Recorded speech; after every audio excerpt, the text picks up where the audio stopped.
चला तर एक तर ही वडी खूप इन्स्टंट बनते, दुसरं म्हणजे खायला खूपच सुपर टेस्टी आणि तिसरं म्हणजे सामानसुद्धा घरातच उपलब्ध असते. ती म्हणजे खोबर वडी. चला तर मग 1 मिनिटाच्या आधी रेसिपी बघून घेऊ.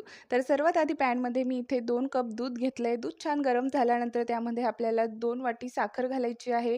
साखर छान मेल्ट झाल्यानंतर थोडीशी विलायची पावडर घालायची आणि नंतर आपल्याला 1 मिनिट हे छान मिक्स करून घ्यायचं. त्यानंतर जेवढी साखर घेतली तेवढंच किसलेलं सुकं खोबरं घ्यायचं. हे आपल्याला किराणा दुकानात आरामात मिळतं आणि हे छान आपल्याला यामध्ये मिक्स करून घ्यायचं आहे.